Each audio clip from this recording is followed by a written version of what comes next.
What's up guys, Rogue9 here, and we're finally wrapping up my discussion of the suppressors in Rainbow Six Siege.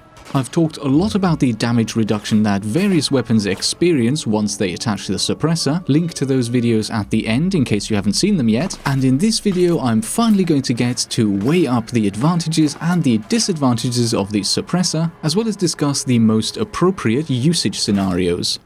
The purpose of the suppressor is to mask your position when firing your weapon. So let's start off with the obvious advantage of the suppressor: it suppresses the sound of your gun. First, I tested a couple of unsuppressed guns out on the tarmac of the presidential plane map to see at what distance gunshots would not be audible anymore.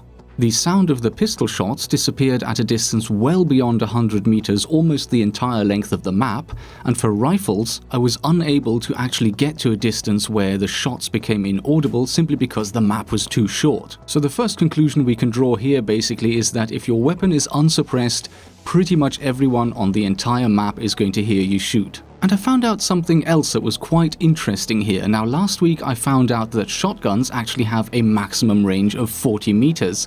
This week I actually discovered that rifles also have a maximum range. Firing at each other across the entire presidential plane map here, we were unable to do any damage, so the bullets were disappearing mid-air until we'd moved a little closer towards each other. Again, there's no real practical application for this since you're never really going to be fighting at those kinds of distances, but I found it interesting nonetheless and I thought I'd share it with you. And now to answer the question of how far can you hear guns once they're suppressed, I tested this using Glaz's OTS-03, one of the other DMRs, I used assault rifles, the shotgun and pistols, and for all of these weapons the results were exactly the same. Hearing distance once the guns are suppressed is 30 meters when you're out in the open. There was one exception to this rule though, and that is the MP5 SD, which could be heard all the way up to 80 meters. But of course, as I mentioned earlier, these two distances are when you're out in the open, when there are no obstacles between you and your opponent. Once you're inside the target building or structure, you have all sorts of walls, floors, ceilings, and doors that will affect the travel of sound. A single wall between you and your opponent, even with the side open like it is here,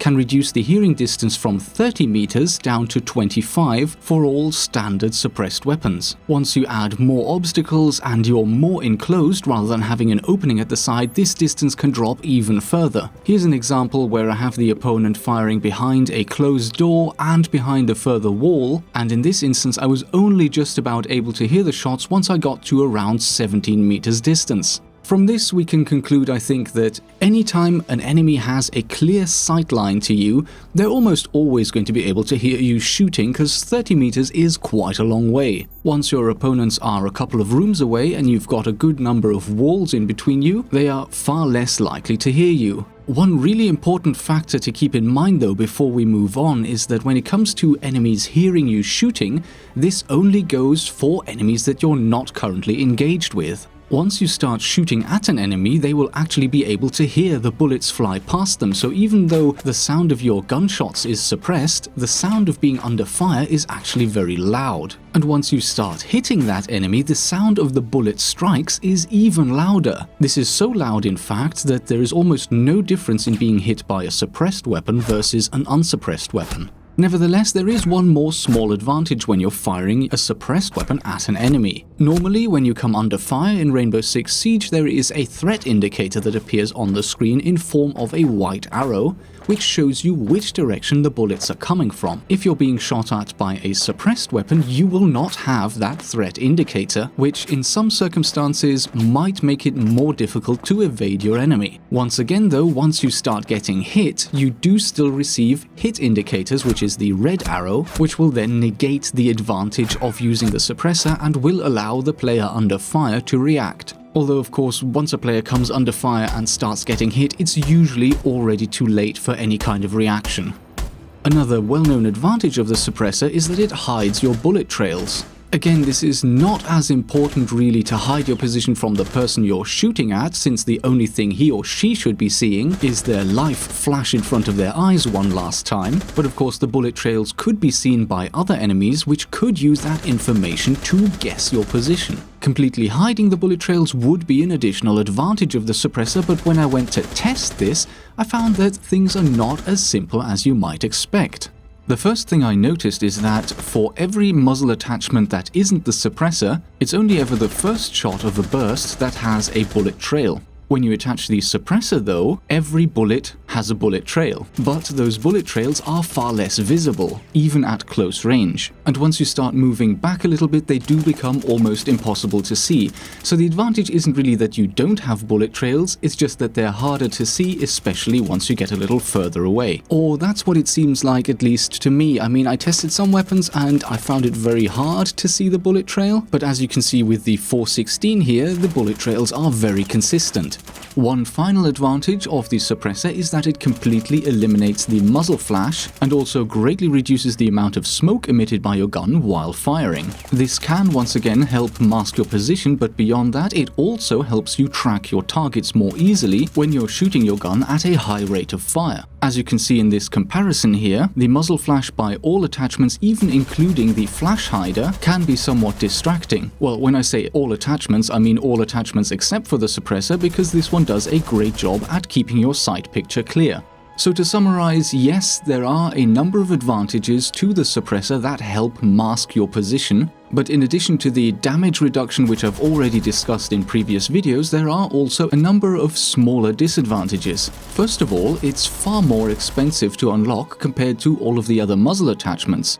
Of course, this doesn't really make much of a difference to most players who play the game regularly, since they'll be earning enough credits, but I think it's still worth mentioning that at 250 credits base cost, that is without the Season Pass discount, the price to unlock the suppressor is more than 3.5 times that of the other muzzle attachments, which only cost 70.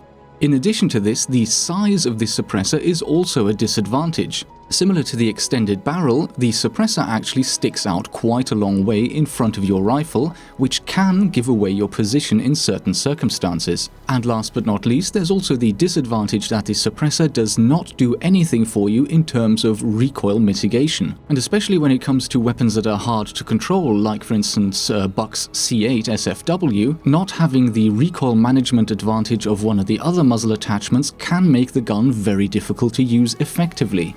And I think that's about it, so time to summarize. The purpose of this series of videos was to give you all the possible information you could need to gauge whether or not the suppressor is something for you. But before I leave you to go away and think about it for yourself, here are my thoughts on the matter. On paper, being able to mask your position in this game should be really useful. But there are a few factors that kind of go against that. Masking your position is only useful if the enemy don't already know where you are. And in a game with as many cameras as there are in Rainbow Six Siege, I mean, you have 2 drones per attacker, you have the fixed defensive cameras, the black eyes, and yokai, it can be very difficult, if not impossible, to keep your position hidden, especially as the match progresses. And that's without even taking into consideration that players can talk to each other, and once you take a guy out, the enemy team will at least know your rough position. A final consideration to add to this is that every match revolves around an objective. Defenders can always assume that sooner or later the attackers will need to move in on that objective, and at the same time the attackers can assume that some of the defenders will always be close to that objective. To cut a long story short, yes, the suppressor can help mask your position while firing, but even without ever firing a shot, it can be very difficult to stay hidden. And in my eyes, that greatly reduces the value that the suppressor has to offer. Add to that the disadvantages of reduced controllability of your weapon, plus reduced damage potential, and the suppressor really only makes sense in a few scenarios. If you're on the defender's side,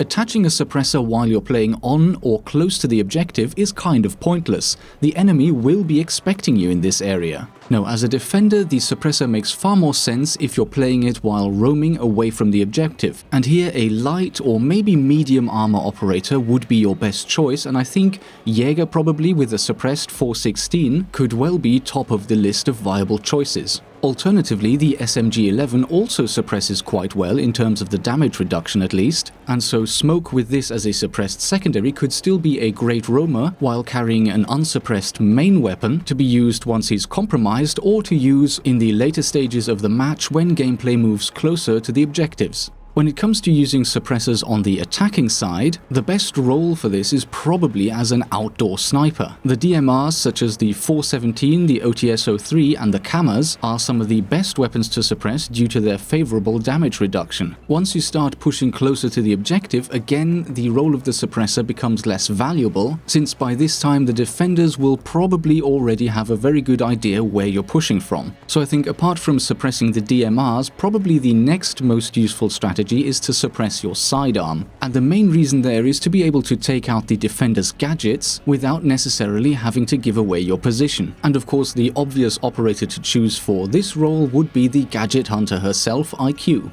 And that pretty much wraps up my discussion of the suppressor. As always, these are just my opinions, and if you have any other roles in which you like to use the suppressor, feel free to shout them out in the comments section below. And with that, as always guys, I hope you enjoyed the video, and I will see you in the next episode.